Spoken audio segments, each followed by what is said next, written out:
पत्रकार परिषद द्वारा 3 अपराधों का खुलासा।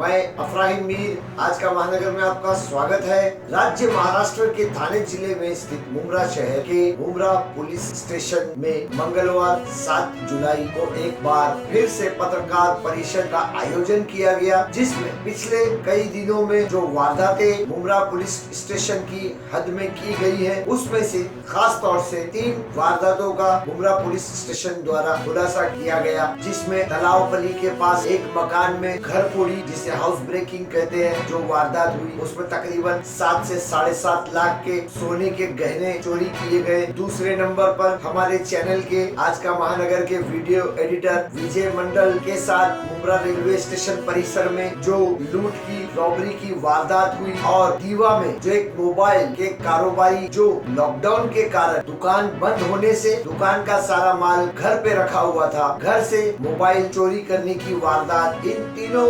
वारदातों के बारे में मुंब्रा पुलिस स्टेशन में एक पत्रकार परिषद हुआ, जिसमें मुंब्रा पुलिस स्टेशन के वरिष्ठ पुलिस निरीक्षक मधुकर कड़, एपीआई मंगेश बोरसे और एपीआई क्षीरसागर आगे हम आपको दर्शाएंगे कि इन तीनों अधिकारियों ने पत्रकार परिषद में पत्रकारों से क्या बातें कही। ये तीनों अपराधी कई अपराधों में मलूस है। Kalwa police station, Mumbra police station, Shil Daighar police station ने इन तीनों अपराधियों को पकड़ा, न्यायालय में खड़ा किया गया। पैरोल पर से बाहर आने के बावजूद भी इन्होंने अपराध नहीं छोड़ा और ज्यादा अपराध करने लग गए। परंतु हम आपको एक बात बता दें, जितने भी अपराधियों को न्यायालय पैरोल पर छोड़ रहा है, ये पेंडेमिक के चलते न्यायालय ऐसा आदेश दे रहा है, परंतु जैसे ही पेंडेमिक समाप्त हो जाएगा, इन अपराधियों को और इन अपराधियों के बारे में पुलिस प्रशासन कार्यवाही जरूर करेगी। आइए इन तीनों अपराधों के बारे में जानते हैं कि मुंब्रा पुलिस स्टेशन के वरिष्ठ पुलिस निरीक्षक मधुकर कड़, घर फोड़ी के मामले का खुलासा करने वाले एपीआई मंगेश बोरसे और उनकी टीम, दीवा में चोरी के मोबाइल बरामद करने वाले एपीआई क्षीरसागर और उनकी टीम, इन्होंने पत्रकारों से क्या बातें कही, आइए देखते हैं। मुंब्रा और दीवा में 2 बड़ी घरफोड़ी हुई थी। उसमें मुंब्रा की जो घरफोड़ी थी वो 7.5 लाख रुपए की थी। उसमें पुलिस के डीबी के इंचार्ज एपीआई बोरसे, इन्होंने एक जो पैरोल पे 26 तारीख को आरोपी छुटा था, उसको अरेस्ट करके उसके पास से गहने और मोबाइल और जो घरेलू सामान चोरी हुआ था वो सब रिकवर किया है। जो गोल्ड जो चोरी हुआ था वो इंटैक्ट मिला है और आरोपी अटक किया है हम लोगों ने। दूसरी जो थी दीवा में एक घरफोड़ी हुई थी, उसमें मोबाइल चोरी हुए थे, जो सभी नए मोबाइल थे। वो 12 मोबाइल एपीआई क्षीरसागर और उनके टीम ने दीवा के डीबी के उन्होंने सब रिकवर किए और आरोपी को अरेस्ट किया है। तीसरा जो है, जो रॉबरी किया था, तो पत्रकार के भाई की रॉबरी किया था, तो उसकी रिकवरी किया है और वो आरोपी भी अरेस्ट किया हुआ है। ये 3 गुने डिटेक्ट हुए और नियर अबाउट 7 लाख तक माल रिकवर हुआ है, जो आपके सामने है। सर, ये आरोपी कहाँ के रहने वाले हैं और कितने आरोपी है? आरोपी जो पहले केस में था वो मुंब्रा का ही आरोपी है और वो जेल से छूटा था, और जेल से छूटने के बाद उसने ये वारदात किया हुआ था। और दीवा का जो हुआ है वो कहाँ के आरोपी है? वो कड़वा का आरोपी है, वो भी जेल से छूटा हुआ आरोपी था। अच्छा। और जो रॉबरी का आरोपी है वो भी जेल से छूटा हुआ था। जेल से छूटने के बाद पैरोल पे छूटा था और पैरोल पे छूटने के बाद में उसने ये वारदात किया हुआ। यानी सर, ये जो तीनों आरोपी पैरोल पे छूटे हुए, ये पेंडेमिक में जो पैरोल दिया जा रहा है उसमें छूटे हुए, उसमें छूटे थे वो। सर, इसमें 3 आरोपी फरार थे। जो पत्रकार को जो लूटा गया था, उसमें 3 आरोपी अभी तक फरार थे। नहीं, एक आरोपी हमने अरेस्ट किया हुआ है, उसके बाद से मोबाइल और वो एक रिकवर किया हुआ है और बाकी केस का इन्वेस्टिगेशन चालू है। इसमें सबसे बड़ी बात यह है कि रिकवर जो ये हुआ है प्रॉपर्टी, वो इंटैक्ट जैसी की वैसी जो चोरी हुआ था वही रिकवरी हुआ है। गहने भी उसके वो आदमी के वो बाहर चला गया था और वही रिकवर हुए हैं। और मोबाइल जो है वो तो नए मोबाइल थे सभी, वो सभी के सभी रिकवर हुए।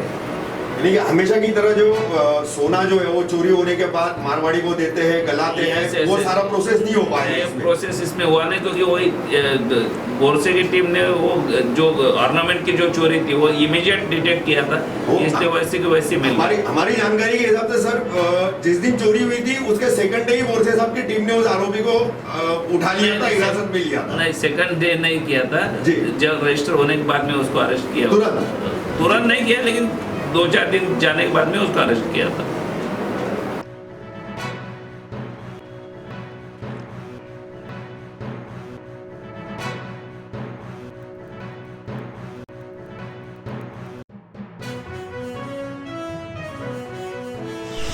बोरसे साहब बगैर किसी क्लू के, बगैर किसी जानकारी के ये घरफोड़ी का 380 का इतना बड़ा अपराध आप लोगों ने उजागर किया है, क्या बताएंगे इस बारे में? किस तरीके से ये अपराध उजागर किया गया और कैसे अपराधी को पकड़ा गया? कोविड-19 के चलते हुए जेल से कुछ आरोपी रिलीज़ कर दिए जा रहे हैं। वो हिसाब से हम लोग जो कोविड-19 के इस दौरान जेल से छूटे आरोपी उनको चेक कर रहे थे, उनका जायज़ा ले रहे थे। उसी दौरान हम लोग को मालूमात मिली कि एक जेल से रिलीज़ हुआ आरोपी जो 26 तारीख को रिलीज़ हुआ और वो घर पे कुछ सामान ला रहा है जो कि उसका नहीं है, बाहर से बड़ी बड़ी बैग वगैरह लेके आ रहा है। तो वो हिसाब से हम लोगों ने उसको चेक किया। जब भी उसको चेक किया तो जो सामान है वो बराबर उसके पास बरामद हुआ। उस दौरान उसके पास जो सोने के जो गहने थे वो उसने कबूल नहीं किए। उसको लाने के बाद, उससे पूछताछ करने के बाद जो दागिने हैं उसके बारे में भी उसने मालूमात दी और वो सब माल हम लोग को एट ए टाइम मिल गया और उसी हालत में। अच्छा, शुरुआत में मैंने सोने के गहने नहीं चुराए ऐसे ही वो आरोपी बता रहा था, बराबर दिशा भूल कर रहा था, तो बाद में कैसे कबूलवाया आपने उससे? नहीं, हम लोगों ने उससे पूछताछ की, ठीक है जब भी तू वो सामान एक ही जगह से सामान लाया हुआ है तो उसमें गहने भी होंगे ही। तो वो बोलने के बाद, उसको बार बार पूछने के बाद, तूने किसी घर में किसी के पास दिया क्या क्या, ये सब पूछताछ करने के बाद उसने बाद में बताया। अच्छा, मतलब आखिरकार दबाव के आगे उसको कबूलना पड़ा। ठीक। क्षीरसागर साहब, सबसे पहले तो बताइए, दीवा में ये मोबाइल की जो चोरी का अपराध आपने उजागर किया है, ये अपराध कब हुआ था, कब दर्ज हुआ था? ये लॉकडाउन की वजह से जब दुकान का असली माल रहता है वो दुकान में चोरी हो जाएगा, इसके वास्ते फिरियादी ने घर पे रखा था सब। अच्छा। और रात के वक्त घर में कोई नहीं रहते हुए उन्होंने घरफोड़ी करके वो माल चुरा लिया था। तो मोबाइल थे, अच्छे मोबाइल, प्राइज कीमती मोबाइल है वो, इसके वास्ते उन्होंने उसमें से एक मोबाइल उन्होंने अपने के लिए इस्तेमाल किया, खुद के इस्तेमाल में किया, ताकि वो तांत्रिक विश्लेषण की वजह से वो ब्रेकआउट कर दी। टेक्निकल जो है इसमें जांच काम आई है। बिल्कुल बिल्कुल, टेक्निकल की वजह से और बातमीदार की वजह से। वो जो एरिया में जो छोटी मोटी बातें घरफोड़ी की ये रहती है जी, तो उसके ऊपर ख्याल रहता है, वो बात करते रहते हैं। आपकी केस का आरोपी कलवा शांति नगर का रहने वाला है, कलवा का रहने वाला, वो दीवा में आकर किया था। दीवा में आकर के किया था। ठीक है सर, तो अभी आरोपी सर कस्टडी में है या क्या उसकी पोजीशन है? आज कस्टडी में लिए, आज ही कस्टडी में लिए। अभी आपने देखा कि मुमरा पुलिस स्टेशन के अधिकारियों ने पत्रकारों से क्या कहा, परंतु हमारा फिर भी न्यायालय से, प्रशासन से, राज्य की सत्ताधारी सरकार से एक सवाल है कि ये जो अपराधी कोरोना संक्रमण के कारण पैरोल पर बाहर है, अगर इनसे भविष्य में इस लूटपाट से किसी की जान चली जाती है तो इसका जिम्मेदार कौन होगा? ये तो सवाल उठता ही है। ये थी हमारी मुमरा पुलिस स्टेशन के पत्रकार परिषद पर विस्तार से जानकारी। ऐसी खबरों के लिए हमसे जुड़े रहिए और देखते रहिए आज का महानगर। हमारे साथ जुड़ने के लिए हमारे चैनल को सब्सक्राइब कीजिए और बेल आइकन भी दबाइए।